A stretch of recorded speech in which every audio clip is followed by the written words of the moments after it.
오늘 우리가 함께 나눌 말씀은요, 요한복음 1장 9절에서 14절입니다. 요한복음 1장 9절에서 14절. 제가 가진 성경으로는 신약 성경 142면에 있습니다. 성경 말씀 찾아주시고 화면에도 나오니까요, 같이 한번 함께 한 목소리로 같이 한번 읽어보도록 하겠습니다. 9절부터 14절 말씀까지 함께 읽겠습니다. 시작.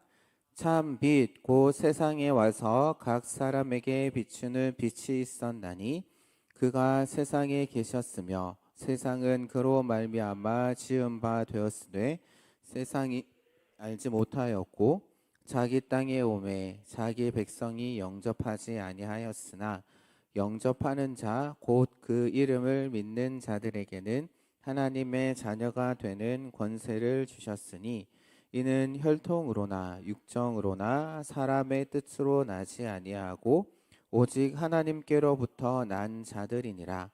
말씀이 육신이 되어 우리 가운데 거하심에 우리가 그의 영광을 보니 아버지의 독생자의 영광이요 은혜와 진리가 충만하더라. 아멘. 우리가 계속해서 이제 교리에 대한 부분을 다루고 있는데요. 그동안 했던 것들 한번 정리를 한번 해보도록 하겠습니다. 그러니까 하나님에 대한 부분 말고 그 다음 부분, 하나님께서는 이 세상 모든 만물을 자신의 뜻 가운데 만드셨죠. 그리고 마지막으로 사람, 인간을 만드셨습니다. 아주 좋은 모습으로 하나님의 형상으로 그렇게 만드셨는데 그 인간이 이제 하나님께 배반을 하게 되죠. 배신을 하게 됩니다. 선악을 알게 하는 나무의 열매를 따먹지 말라라는 그 하나님의 말씀에 순종하지 않죠. 왜? 자기가 왕이 되려고 하는 마음으로 인해서 그 선악을 알게 하는 나무의 열매를 따먹게 됩니다. 그래서 하나님의 말씀대로 따먹는 날에는 정령 죽을 것이다라는 그 하나님의 말씀대로 이제 인간은 육신은 그대로 남아 있지만 영적으로는 하나님과의 관계가 단절된, 끊어진 그러한 영적인 죽음의 상태를 맞이하게 되죠. 그것이 이제 죄가 가져다주는 비참함이다라고 그렇게 말씀을 드렸습니다.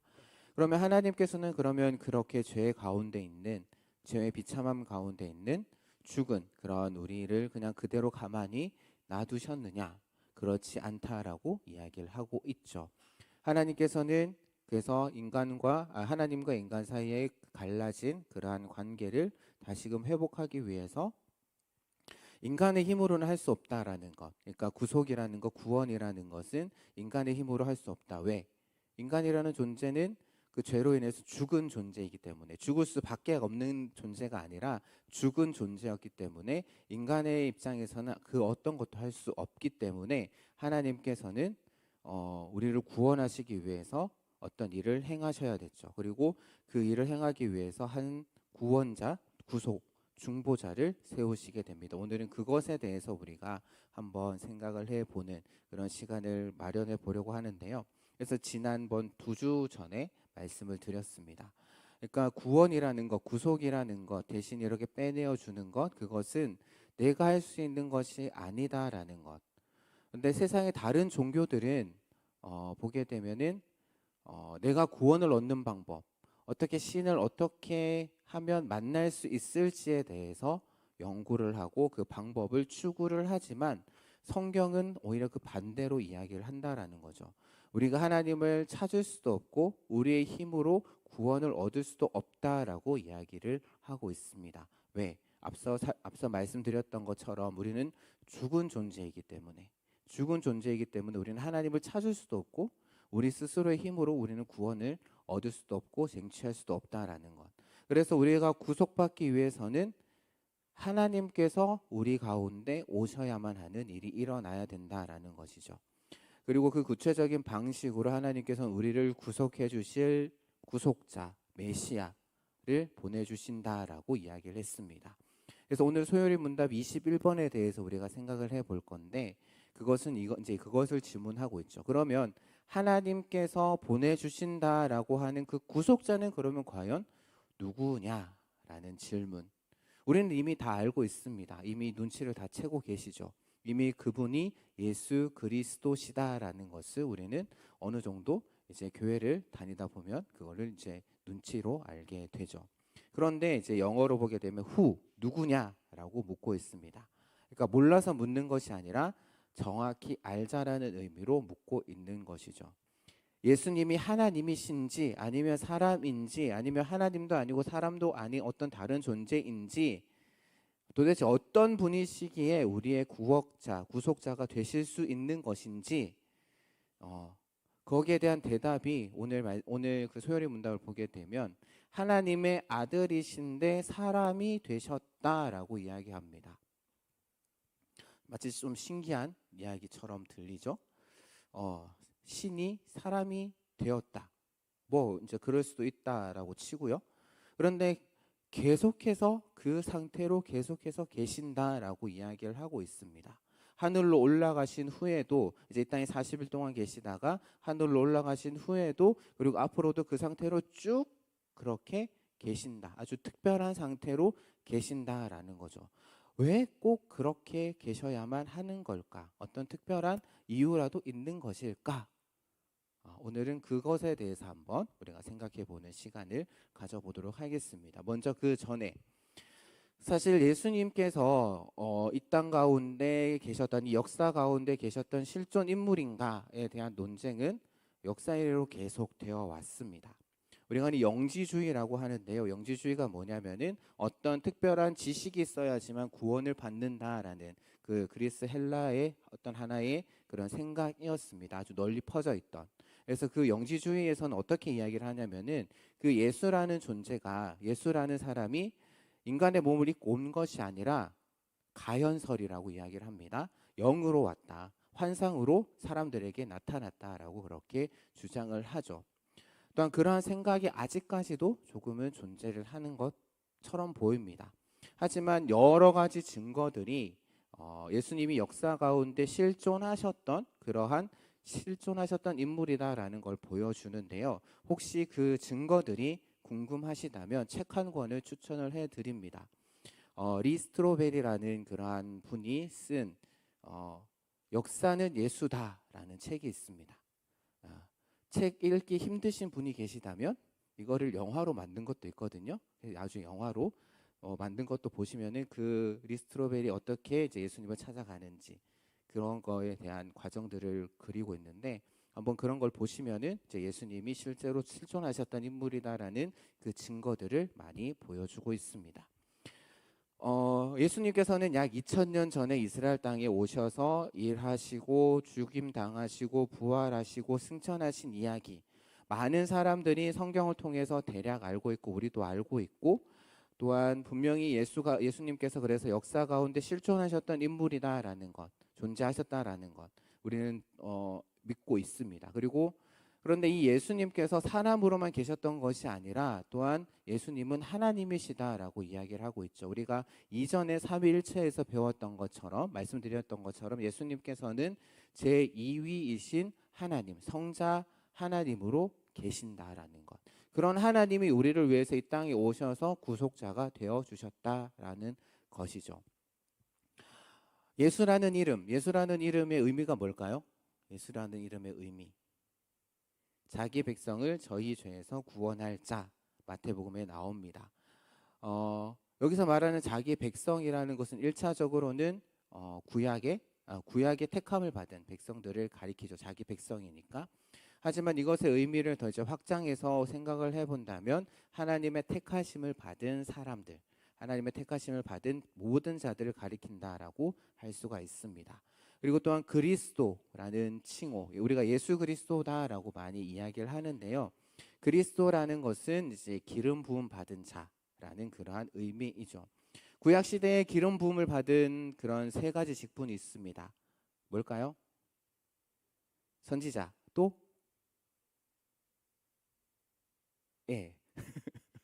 선지자, 또 제사장, 그리고 왕 세 가지 직분이 있습니다. 그러니까 그 이제 새 직분을 세울 때에 그의 머리에 기름 부음으로 인해서 이 사람이 이 일에 적합한 자다라는 것을 공식적으로 보여주는 그러한 의미로 머리에 기름을 부었는데요. 그러니까 앞으로 이 사람이 이 일을 맡아서 할 사람이다라는 것을 기름을 부음을 통해서 보여준다라는 것이죠. 그런데 우리가 분명히 구분해야 될 것은 예수 그리스도가 그 예수님의 이름 전체가 아니라 예수라는 것이 이름이고 그리스도는 칭호, 직분이다라는 겁니다. 우리가 이제 이순신 장군이라고 할 때에 이순신이 이름이고 장군이 그 사람의 직분인 것처럼 예수님이 예수가 이름이고 그리스도가 직분이다, 칭호다라는 것이죠. 너무나도 잘하는 얘기를 제가 너무나도 길게 한 것 같은데, 그러면 예수님의 이름에 이제 그리스도라는 칭호가 들어간 것은 이제 그 예수님께서 우리를 구원할, 우리를 구속할 구속자의 정확하게 알맞는 그런 일을 하실 분이다라는 사실을 이야기를 하고 있기 때문에 그렇게 붙여 놓은 것이죠. 그러면 그 예수님이 왜 우리의 구속자가 되시는 걸까? 왜 하나님과 인간 사이의 중보자가 왜 예수님 한 분만 될 수 있을까라는 겁니다. 그래서 오늘 그 소율의 문답에 보시게 되면 구속자에 대한 설명으로 하나님의 영원한 아들이 사람이 되셨고 계속해서 그렇게 계신다라고 이야기를 합니다. 지금도 그렇게 계시고 앞으로 영원히 그렇게 계신다. 그건 또 무슨 이야기일까? 중보자가 왜 꼭 하나님이셔야만 하고 왜 동시에 또 인간이셔야만 하는 걸까? 또 하필이면 신성과 인성을 동시에 지니신 신인이라고 하는 그런 우리의 지혜로는 도저히 이해할 수 없는, 이해하기 어려운 그런 존재가 되셔야만 하는 걸까? 지난주에 지난번에 제가 구속에 대한 개념으로 이제 노예 시장에 대한, 그래서 그 노예를 사오는 것이 구속이다라고 그렇게 말씀을 드렸었는데, 오늘은 또 다른 의미로 이제 토지 매매에 대해서 한번 생각을 해보게 된다면, 이스라엘에게 있어서 이제 토지, 이제 구약 시대에 있어서 이스라엘 백성들에게 있어서 토지는 하나님이 주신 겁니다. 하나님께서 주신 것이기 때문에, 그리고 땅은 모두 다 하나님의 것이기 때문에, 그래서 함부로 팔 수도 없고 매매할 수도 없는 그러한 것이었죠. 그런데 어떤 다른 이유, 아니면 경제적인 이유, 아니면 어쩔 수 없는 이유로 자신이 소유하던 땅을 다른 사람에 팔 때도 있습니다. 그리고 그 땅을 다시 되찾을 능력이 없게 될 수도 있죠. 그런데 이스라엘에서는 그 땅을 다시금 회복할 수 있는 길이 있었습니다. 방법이 있었습니다. 그것이 바로 구속자가 나타나는 거죠. 그래서 고엘이라는, 히브리어로 고엘이라고 이야기를 하는데요. 구속자는 두 가지 조건을 만족해야만 했습니다. 첫 번째는 땅을 팔아버린, 땅을 잃어버린 사람의 가까운 친척이어야 됐고, 두 번째는 그래서 그 땅을 구속할, 그래서 다시금 되찾을 수 있는 경제적인 능력을 가지고 있어야만이 구속자가 될 수 있다라는 거죠. 이거를 잘 보여주는 말씀이 어디 있냐면 바로 이제 룻기서 말씀을 그거를 잘 보여주고 있습니다. 그러니까 나오미의 가정이 이제 경제적인 이유로 이제 모압으로 갔죠. 가뭄이 있어서 이제 모압 땅으로 갔습니다. 땅을 잃어버렸습니다. 그래서 결국에는 어떤 이제 그 남편 엘리멜렉과 말론과 기럨 두 아들이 죽고 나오미와 며느리 둘만 이렇게 남아서 이제 다시금 베들레헴으로 돌아오게 되죠. 룻과 함께. 그래서 이전에 남편의 땅을 되찾기 위해서는 구속자 고엘이 필요했습니다. 그런데 거기에 적합한 인물이 나타나죠. 하나님의 역사하심 가운데 보아스라는 인물이 나타나게 되고, 그 보아스라는 인물이 두 가지 조건을 만족합니다. 그러니까 그 엘리멜렉에 가까운 친척이었고, 두 번째였지만 그래도 가까운 친척이었고, 그는 그 땅을 되찾아줄 수 있는 경제적인 능력이 있었던 것이죠. 그래서 보아스가 다시금 나오미의 가문, 그 엘리멜렉의 가문을 회복시켜주는 이야기가 바로 룻기의 이야기입니다. 그래서 이처럼 구속자는 가장 가까운 친척이면서 그 땅을 다시금 되찾을 수 있도록, 구속할 수 있도록 하는 능력이 있어야 되는데, 하나님의 버림을 받은 인간이 구속을 받기 위한 것도, 이 구속자도, 인간을 구속하기 위한 구속자도 이와 동일한 조건을 만족해야 된다라는 거죠. 먼저는 구속자가 가까운 친척이어야 하는 것처럼 우리 인간을 구속할 구속자도 우리와 동일한 인간이어야만 하는 거고, 또한 그 구속자가 땅을 다시금 받을 수 있는, 되찾을 수 있는 능력이 있어야 하는 것처럼 인간을 구속하기 위해서는 또한 그럴 만한 능력을 가지고 있어야만 한다라는 거죠. 그런데 인간의 역사 가운데 타락한 인간을 구원할 만한, 그래서 하나님의 진노의 심판을 받을 만한 그러한 사람은 이 세상 역사 가운데 한 사람도 없었다라는 겁니다. 그래서 하나님이신 예수님께서 인간의 몸을 입고 이 땅 가운데 오신 거죠. 그래서 오늘 우리가 읽었던 말씀을 보게 되면 14절 말씀에 말씀이 육신이 되어 우리 가운데 나타나셨다, 임하셨다라고 그렇게 기록을 하고 있습니다. 그래서 여기서 말씀이라는 것은 우리가 잘 알고, 특별히 이제 요한복음에서 이제 로고스라고 이야기를 하는데요. 말씀은 예수님을 가리킵니다. 그러니까 태초부터 하나님과 함께 계셨던 예수 그리스도를 가리키고 있는 것이죠. 특별히 오늘 우리가 읽었던 요한복음의 말씀은 특별히 다른 복음서와는 조금 다르게 예수님의 신성에 대해서 많이 이야기를 하고 있습니다. 특별히 오늘 우리가 읽었던 말씀도 보게 되면 그 신성에 대해서 분명하게 언급하고 있는데요. 예수님께서는 하나님과 함께 모든 만물을 만드신 분이고 또한 빛으로 계셨던 분이셨다라고 이야기를 합니다. 그리고 또한 참 하나님이셨던 그분이 우리와 똑같은 육신의 모습을 입고 이 땅에 오셨다라는 거죠. 그래서 성경을 보게 되면 예수님께서는 인간과 똑같이 어머니 마리아의 몸에서 성장한 후에 9달, 10달을 성장한 후에 태어나셨죠. 그리고 사람들과 똑같은 성장기를 거치시면서 자라나셨습니다. 누가복음에 나타나고요. 예수님은 또한 몸만 인간이신 것이 아니라 또한 인간이시고 영혼은 하나님이신 것이 아니라 완전한 몸과 완전한 영혼을 가지고 계신 완전한 사람이다라는 것을 성경은 분명하게 특별히 복음서에서 우리에게 이야기해주고 있습니다. 그러니까 예수님께서 길을 가시다가 지치셨을 때 목이 말라서 이제 수가성 여인에게 물을 달라라고 이야기를 하시죠. 물을 마시기도 하셨고, 또한 배고플 때는 음식을 먹기도 하셨습니다. 그리고 또한 사역하시면서 너무나 피곤하셨기 때문에 배를 타고 이렇게 옮기는 가운데서도 배 한가운데서 그렇게 폭풍이 치는 그러한 배 한가운데서도 머리를 베고 곤히 잠드신 적도 있죠. 이뿐만 아니라 죄를 지은 것을 보면은 분노하시고 화를 내시고 또한 불쌍한 사람들을 향해서 그들에게 불쌍히 여기시고 연민의 마음을 느끼시는 등등 우리와 똑같은 그런 희로애락의 감정들을 다 가지고 사셨다라는 것. 하지만 인간으로 이렇게 오신 예수님이 우리와 다른 점이 딱 한 가지 있습니다. 그건 무엇이냐면은 바로 예수님이 다른 인간들과는 달리 죄는 없으신 분이시다라는 거죠.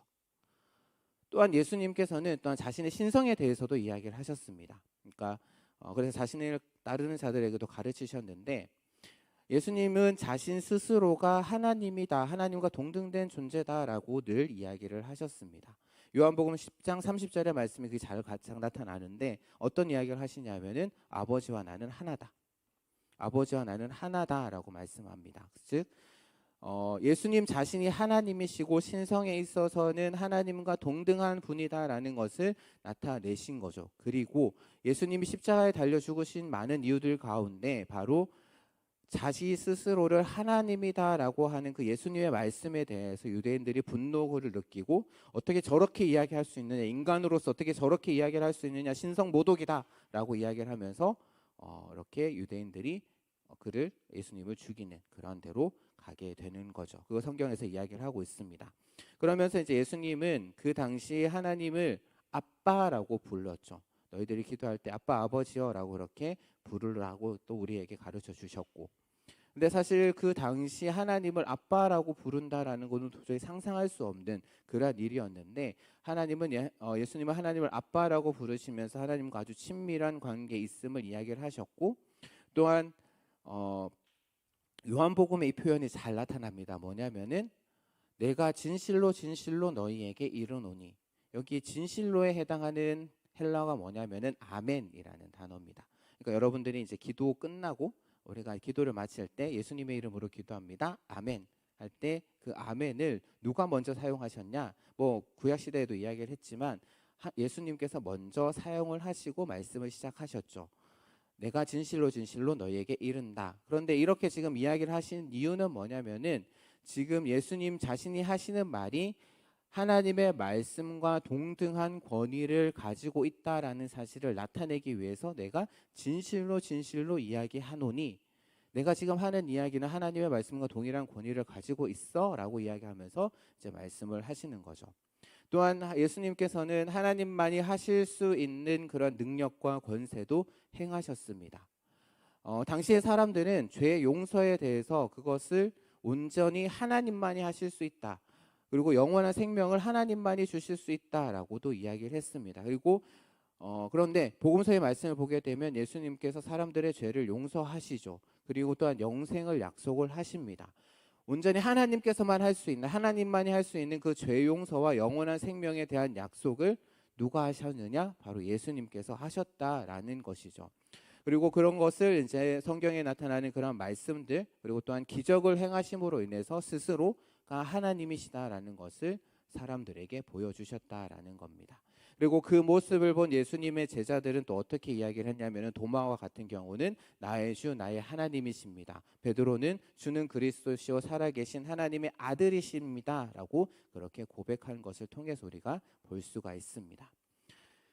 지금까지 제가 이야기했던 거 다들 아시는 이야기지만 제가 정리해서 말씀을 드렸고요. 그러면 왜 구속자가 인간이면서 동시에 하나님이셔야 하는가, 한번 다시 정리 한번 해보도록 하겠습니다. 먼저 인간으로서는 우리와 동일한 인간으로서 겪을 수 있는 모든 것을 다 겪어야 합니다. 하기 때문이고요. 하지만 인간이라는 존재로서 인류의 모든 죄를 다 지고 대신 지고 하나님의 진노의 심판을 이겨내야 되는데, 우리 보통의 인간으로서는 그 하나님의 그 진노의 심판을 당해낼 능력이 없습니다. 하나님의 진노를 당해서 견디지 못하기 때문에, 인간으로서는 하나님의 진노를 이길 힘도 없고, 그래서 죄의 그런 결과인 죽음을 이기고 부활할 수 없기 때문이죠. 그래서 하나님이신 예수님이 인간의 몸을 입고 이 땅 가운데 오셨던 겁니다. 그리고 우리를 위해서 대신 죽으신 거죠. 그러면 왜 오셨을까? 왜 예수님께서 이 땅 가운데 오셨을까? 그 동기는 무엇일까? 바로 하나님께서 인간을 너무나도 사랑하셨기 때문에. 뭐 사랑이라는 말 너무나 쉽게 우리가 할 수도 있습니다. 그렇지만 그것이 하나님께서 우리에게 보여주셨던 그 사랑이 내가 너 사랑한다, 내가 너 사랑한다라고 그렇게 말만 하는 그런 말뿐인 그런 사랑이 아니죠. 말로는 언제든지 사랑한다라고 말은 할 수 있습니다. 하지만 그것이 참된 사랑이기 위해서는 실제로 사랑하시는 모습을 보여야 되는 거죠. 우리가 사랑하는 사람에게 그 사람이 진짜 사랑한다라고 그러면, 네가 나 사랑하는 증거 보여줘봐라고 이야기하는 것처럼, 그러면 보여줘야 되죠. 그런 것처럼 하나님께서도 그렇게 하셨다라는 겁니다. 그럼 하나님이 인간을 사랑하신다라는, 피조물인 인간을 사랑하신다라는 것을 어떻게 보여주실까? 바로 하나님이 우리와 같은 인간이 되시는 것을 통해서 그 사랑을 보여주셨다라는 거죠. 하나님이 인간이 되셔서 우리의 죄의 문제를 완벽하게 해결하심으로 인해서 하나님의 사랑뿐만 아니라 하나님의 공의까지 분명하게 우리 가운데 드러내 보여주셨다라는 겁니다. 다른 종교의 신들은 절대 그렇게 하지 못하죠. 아니, 하지 않습니다. 신들은 신들끼리 놀고요. 인간은 인간 세계에서 올망졸망 자기들끼리 지지고 볶고 그렇게 살아가는 거죠. 인간을 위해서 신이 왔다? 인간이 사람이 되었다? 또 죽었다? 왜 죽긴 왜 죽습니까? 신으로 사는 게 얼마나 좋은데 왜 인간으로 몸으로 온다는 거는 도저히 그 당시 세계의 사람으로서는, 아니 지금의 우리로서도 어떻게 보면 도저히 상상할 수 없는 그러한 일이죠. 그런데 간혹 신화를 보게 되면, 뭐 그리스 로마 신화를 이런 것들을 보게 되면 일부분 신이 인간의 그런 간격을 뛰어넘어서 인간이 되는 경우를 간혹 봅니다. 하지만 그것은 자신의 욕심을 이루기 위함이거나 아니면 불륜이거나 아니면 여러모로 좋지 않은 그러한 결과를 낳게 되죠. 그래서 아니면은 주로 다른 종교는 인간이 신이 되기 위해서 자신의 한계를 뛰어넘어서 신에게 가까이 가기 위해서 온갖 고행을 합니다. 신처럼 되는 방식으로 해서 그 신과의 차이를 극복해 보려고 하죠. 그래서 온갖 고행이나 수행의 방법으로 인간의 한계를 뛰어넘어 보려고 합니다. 극한까지 가보는 거죠. 하지만 성경은 우리에게 그렇게 이야기를 하고 있지 않습니다. 우리는 영적으로 죽은 존재고 그렇기 때문에 우리가 할 수 있는 건 아무것도 없고 하나님께서 우리에게 오셔야만 된다라고 이야기를 하고 있는 거죠. 그리고 그것도 뭐 어떤 특별한 몸을 입는 것이 아니라 우리와 같은 몸을 입어야 된다. 입고 오셨다라고 이야기를 하고 있습니다. 그리고 그렇게 하신 동기가 무엇이다? 바로 사랑이다라는 거죠. 하나님 편에서 우리를 체휼하셔서 우리 가운데 오셨다라고 성경은 이야기합니다. 체휼이라는 말 아마 처음 들어보신 분도 계시고 좀 어렵게 여기 다가오실 건데요. 우리가 가지고 있는 개역 개정 성경 말고 개역 한글 그 전에 성경을 보게 되면 히브리서 말씀 가운데 체휼이라는 말이 등장을 합니다. 근데 그것은 지금 우리가 가진 개역 개정에서는 그걸 동정이라는 말로 바꿔 이제 사용을 하고 있는데요. 저는 체휼이라는 말이 더 좋지 않을까라는 생각이 듭니다. 그러니까 체휼이라는 말의 의미는 뭐냐면은 그 처지를 이해해서 가엾게 여기다라는 그러한 의미인데요. 하나님께서 이 땅 가운데 죄 가운데 살아가는 우리를 체휼하셔서 인간의 몸을 입고 이 땅 가운데 오셨다라는 거죠. 그러면 한 번만 하시면 되지. 한 번만 체휼하셔서 이 땅 가운데 오시면 되지. 왜 지금도 하늘에서까지 인간의 몸을 입고 그 상태 그대로 계시는 걸까? 히브리서의 말씀을 보게 되면 여전히 우리를 위해서 간구하시기 위함이다라고 그렇게 설명을 하고 있습니다. 우리가 발붙이고 살아가는 이 땅에서 잠시 인간의 모습으로 계시다가 만 것이 아니라 지금도 하나님 앞에서 사람의 몸을 입고 계셔서 여전히 연약해서 죄를 짓고 있는 우리를 위해서 우리를 돕고 계시고 우리를 위해서 하나님 앞에 중보기도 하고 계신다라고 말씀을 하고 있는 거죠. 그래서 우리는 매번 기도할 때 어떻게 기도합니까? 마지막에 기도를 마무리할 때 예수님의 이름으로 기도합니다 라고 이야기를 하죠. 그렇게 기도하는 이유도 바로 그것 때문입니다. 예수님 덕분에 우리의 기도가 하나님께 드려질 수 있게 되는 거죠. 죄인인 우리의 기도가 예수님 덕분에 하나님 앞에 드려질 수 있는 것이고 그래서 그것을 하나님이 받으시고 응답하신다라는 겁니다. 그런데 또 여기서 한 가지 더 나아가서 그럼 왜 굳이 꼭 그렇게 하실 필요가 있을까? 라는 생각이 듭니다. 하나님이 전능하신 분이고 전지전능하신 분인데 충분히 우리를 사랑하실 수 있는 거 아닌가? 우리를 구속하시는데 지금까지 제가 말씀드렸던 그런 너무 복잡한 과정을 거치시는 거 아닌가? 왜 굳이 인간이 되지 않으시고도 하나님께서 우리를 사랑하신다라는 그러한 것을 그냥 확신만 우리에게 보여주시면 되는 거 아닌가?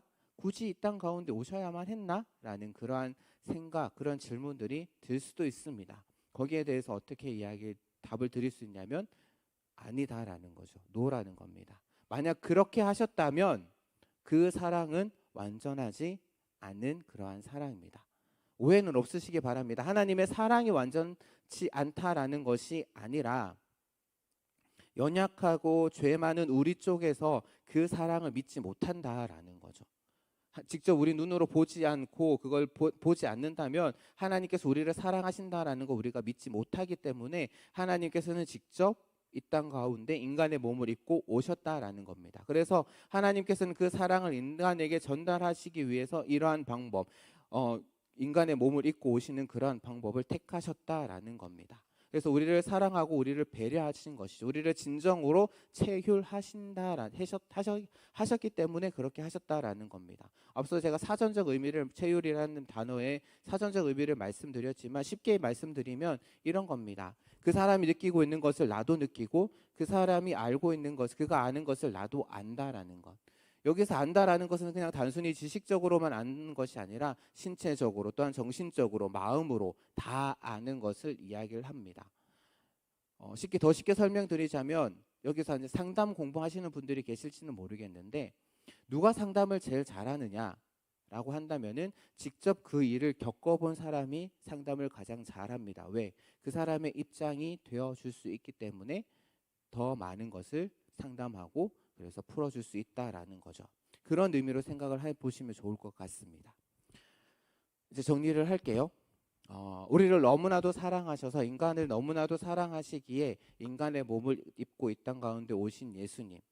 하나님과 인간 사이의 유일한 중보자는 오직 그 인간의 몸을 입고 오신 예수님 한 분밖에 없다라고 성경은 분명히 우리에게 이야기합니다. 이 세상에 어느 누구도 하나님과 인간 사이의 중보자는 될 수 없다라는 거죠. 그리고 예수님이 우리를 위해 이 땅에 오신 건 굳이 그렇게 하실 필요까지는 없었지만 하나님께서는 그렇게 하셨다라는 거죠. 당신이 하나님께서 인간을 얼마나 사랑하시는지 보여주기 위해서 직접 인간의 몸을 입고 오셨다라는 겁니다. 내가 곧 길이요 진리요 생명이니 나로 말미암지 않고는 하나님께로 나아갈 자가 없다라고 말씀하십니다. 그러니까 우리는 그 예수님이 계시기 때문에, 우리를 너무나도 사랑하셔서 인간의 몸을 입고 오신 그 예수님이 계셨기 때문에 우리는 하나님의 백성이 될 수 있었고, 하나님께로 나아갈 수 없는 우리가 하나님께로 나아갈 수 있는 그러한 존재가 되었다라는 거죠. 하나님께로 인도하실 분, 그래서 하나님과의 깨어진 관계를 회복할 수 있는 분, 그래서 이 땅 가운데서 하나님의 나라를 이룰 수 있는 유일한 분은 예수님밖에 없다라는 겁니다. 예수님이 안 되는 이유를 이제 말씀을 드렸는데, 예수님이 인간의 몸을 입고 이 땅에 오셔서 인간이 당할 모든 고난을 겪으셨습니다. 아니, 인간이 받아야 할 하나님의 진노를 자신의 몸으로 직접 견뎌내셨던 것이죠. 감당하셨던 것이죠. 그리고 지금도 예수님께서는 하나님 보좌의 우편에 앉으셔서 인간의 모습으로 연약한 우리를 위해서 기도하고 계신다라고 이야기를 하고, 그 마지막 때가 되면 그 예수님께서 다시 이 땅 가운데 오실 것이다라고 약속을 하셨던 겁니다. 때로는 우리가 살아가다 보면 세상에 나 혼자만 남겨진 것 같다라는 그런 생각을 많이 가질 때가 있습니다. 그 누구도 내 마음을 몰라. 엄마도 모르고 아빠도 내 마음을 모르고 내 옆에 있는 사람도 내 마음을 몰라 라는 그러한 느낌. 세상은 그럴 수 있습니다. 세상은 우리의 마음을 몰라줄 수 있고 우리의 처지를 몰라줄 수 있습니다. 내 옆에 있는 사람의 마음을 내가 다 알 수 있다? 어떻게 보면 우리의 입장에서는 어떻게 보면 불가능에 가까운 그런 일이죠. 내가 직접 그 사람이 아니고서는 그 사람이 느끼는 감정, 마음을 다 알 수는 없습니다. 하지만 우리의 마음을 다 알고 계시는 분이 계시죠. 그 누구보다도 우리를 잘 아시고 우리의 아픔들, 우리의 슬픔, 괴로움, 우리의 외로움, 우리의 모든 그런 좋지 않은 감정들을 다 알고 계시는, 우리가 가지고 있는 그 모든 감정들을 체휼하시는 분이 계시다라고 성경은 분명하게 이야기를 하고 있습니다. 바로 우리의 유일한 중보자 되신 그 예수님. 예수님이 아니면 안 된다라는 거죠. 예수님이 아니면 그 누구도 우리의 마음을 알아줄 수 없습니다. 예수님이 아니면 그 누구도 참된 위로자가 될 수 없고요. 예수님이 아니면 그 누구도 우리에게 참된 평안을 가져다 줄 수 없습니다. 예수님이 아니면 우리를 하나님께로 인도하고 하나님과 깨어진 관계를 회복할 수 있는 그 중보자 역할을 할 수 있는 분, 그래서 우리를 구원할 수 있는 분이 되지 않는다라는 거죠. 예수님이 아니면. 그렇기 때문에 그런 생각을 해보게 됩니다. 인간의 몸을 입고 이 땅 가운데 오신 그 예수님 그 자체만으로도 우리에게는 큰 은혜가 아닐까 합니다. 그래서 오늘 말씀 마지막 부분에 보게 되면 은혜와 진리가 충만하더라 라고 그렇게 말씀하고 있는 것이 아닐까요?